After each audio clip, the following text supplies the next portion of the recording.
ზუგდიდში დადიანების სასახლეთა ისტორიულ მუზეუმში აფხაზეთის ავტონომიური რესპუბლიკის იძულებით გადაადგილებულ პირთა სამინისტროს დაქვემდებარებულმა მომსახურების სააგენტომ ღონისძიება ლიტერატურა მშვიდობისთვის ქართულ-აფხაზური ურთიერთობების გაძლიერება გამართა. ინიციატივა განხორციელდა საქართველოს მწერალთა და შემოქმედებითი კავშირის, საგანმანათლებლო ცენტრის მამული ენა, სარწმუნოება და სოხუმის სახელმწიფო უნივერსიტეტის მხარდაჭერით. საოცარი საღამო შედგა დადიანების სახლ-მუზეუმში, განსაკუთრებული მადლობა უნდა უთხრა მწერალთა კავშირს, განსაკუთრებული მადლობა დადიანების სახლ-მუზეუმს მის ხელმძღვანელობას.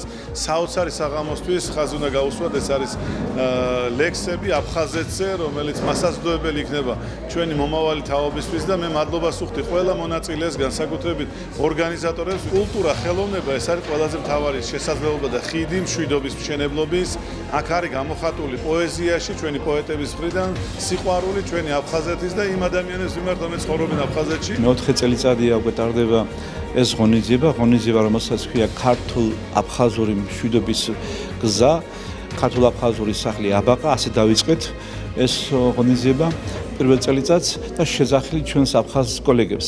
ღია სივრციდან ვაკეთებდით, ხითან ვიდექით, ასე ვკითხულობდით აფხაზურ ყოლხურ და ქართულ ნიმუშებს, გავაკეთეთ ამ ღონისძიების პარალელურად გავაკეთეთ ისე აფხაზურ-ქართული სახლი აბაყა. ჩავატარეთ სხვადასხვა ღონისძიებები, მაგრამ რასაც ჩაეყარა დღეს საბუძველი თქვენ მოგეხსენებათ, ეს არის ლიტერატურული კონკურსი დიადემა, რომლის ფარგლებში ჩატარდება გამოცხადება დიმიტრი გულიას სახელობის პრემია, რომელიც გადაეცემათ როგორც აფხაზ შემოქმედებს, ასე ქართულ შემოქმედებს. დღევანდელი დღე შედგა და მოხარული ვარ.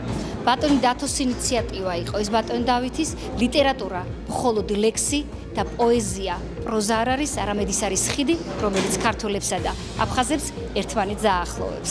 ღონისძიებაში მონაწილეობა მიიღო 13-მა პოეტმა. დავით ფაცაციამ შემოქმედები ქართულ-აფხაზურ ურთიერთობაში შეტანილი განსაკუთრებული წვლილისთვის მადლობის სიგელებით დააჯილდოვა. ღონისძიება, რა თქმა უნდა, ფრიად ამაღელვებელი იყო, განსაკუთრებით იმიტომ, რომ ამ სტილის ღონისძიება ჩვენს კუთხეში ფაქტობრივად არ ჩატარებულა. ამავდროულად აქ იყო პრეზენტაცია ძალიან ორიგინალური პრემიის, რომელსაც ქვია კოლხური დიადემა. წარმოდგენილი რეგიონის წამყვანი პოეტები, მწერლები. ძალიან ემოციური არის თითოეული ადამიანისთვის, ვინც ფიქრობს საქართველოზე, ვინც ფიქრობს ჩვენი სამშობლოს მომავალზე. დღეს გავიცანით აფხაზეთთან გადმოსულ ავტორებს, ვინც დევნილები არიან, აქ ცხოვრობენ, რომელსაც წარმოადგენს თავიანთი შემოქმედება პროზასა თუ პოეზიის მიმართულებით. მე ესე მჯერა და მწამს, რომ სიყვარულს და ლიტერატურა შეუძლია ყველანაირი, ასე რომ ვთქვათ, საზღვარი აღადგინოს და დღევანდელი შეხვედრა და დღევანდელი საღამო იყოს საწყისი იმისა, რომ ჩვენი სამშობლო გაერთიანება ლიტერატურით, სიყვარულითა და პატრიოტიზმით. როგორც პროექტის ორგანიზატორებმა აღნიშნეს, მსგავსი ღონისძიებები ხელს შეუწყობს დიალოგის შექმნას, ნდობის აღდგენასა და ქართულ-აფხაზური ურთიერთობების დათბობას.